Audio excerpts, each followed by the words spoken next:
Hello everyone. তো আজকে একটা বিষয় নিয়ে আলাপ করব ভাবছিলাম, সেটা হচ্ছে ধৈর্য ধারণ নিয়ে। আমরা যদি কোনো একটা কিছু শুরু করি, আমরা খুব দ্রুত ফলাফল চাই সেটা যেটাই হোক। আমরা যে কোনো কিছু শুরু করলে সেটা একটা সময় দিতে হবে, সেটার পিছনে সময় দিতে হবে, ধৈর্য ধারণ করতে হবে। আপনি যদি কোনো একটা বিষয় শুরু করার পরে ধৈর্য না ধরতে পারেন, আপনি খুব দ্রুতই সেটা ছেড়ে দেবেন, তারপর আবার অন্য একটা কিছু করতে শুরু করবেন। তো এভাবে আপনি একটা সার্কেলের মধ্যে ঘুরপাক খেতে থাকবেন। এই যে ধৈর্য ধারণ করতে না পারার কারণে আপনি সবসময় একটা বিফলতার যে একটা সার্কেল, এটার মধ্যে ঘুরপাক খেতে থাকবেন।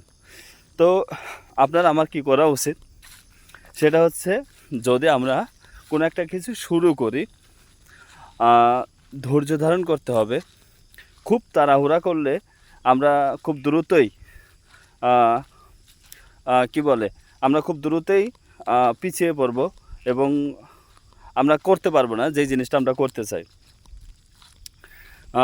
আপনাকে সময় দিতে হবে কমপক্ষে। এটা যে কোনো বিষয়, এটা আমার পার্সোনাল একটা মতামত। যে কোনো জিনিস যদি আপনি এটা শুরু করেন, মিনিমাম 10 বছর আপনাকে এটার পেছনে দিতে হবে। 10 বছর, এটা কিন্তু একটা লার্জ অ্যামাউন্ট অফ টাইম আপনাকে দিতে হবে। আপনি যে কোনো কিছু শুরু করবেন এবং সেটা যদি আপনি মাস্টারি হাসিল করতে চান, তাহলে আপনাকে কমপক্ষে 10 বছর সময় দিতে হবে। আমরা যাদেরকে ফলো করি, যারা আমাদের আইডল, আপনি যদি তাদের দেখেন, তারা 20-30 বছর ধরে একই জিনিস কন্টিনিউয়াসলি করে আসছে। কিন্তু আমি কোন জিনিসটা এতদিন 10-20-30 বছর ধরে করে আসছি, সেটা কিন্তু একটা ভাবার বিষয়। এরকম কোন জিনিস আছে যেটা আপনি 10 বছর ধরে টানা করছেন, 10 বছর ধরে আপনি করে আসছেন এবং সফলতা দেখছেন না? এরকম নেই। আপনার আমার জীবনে এরকমটা নেই। আমরা যারা সাধারণ মানুষ আছি, তাদের জীবনে এরকমটা হয় না।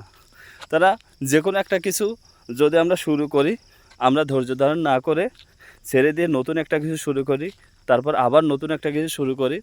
এভাবেই আমরা একটা সার্কেলের মধ্যে পড়ে থাকি, এর মধ্যে ঘুরপাক খেতে থাকি। তো আমাদেরকে অবশ্যই ধৈর্য ধারণ করতে হবে এবং সময় দিতে হবে। যতদিন সময় লাগে ততদিন দিতে হবে। কখনোই আপনি কোনো একটা জিনিস শুরু করে সেটাকে ছেড়ে দিলে আবার নতুন একটা জিনিস শুরু করবেন, এভাবে চলতে থাকলে আপনি আসলে আপনারা কখনোই সফলতার মুখ দেখবেন বলে আমার মনে হয় না। সেটা শুধু আমি বলছি, আপনি বলবেন যে আমি বলছি, তা নয়।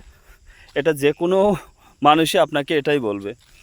সো একটা কিছু শুরু করুন এবং যতদিন সময় লাগে সেটাকে আপনি দিন। আসলে এটাই হচ্ছে সাকসেসের সবচাইতে মূল মন্ত্র বলতে পারেন একটা, যে ওয়েট। একটা সময় আসবে যখন আপনি এটার সফলতা দেখতে পাবেন। তো আজকের মতো এটুকুই। দেখা হচ্ছে নেক্সট ভিডিওতে। Have a nice day.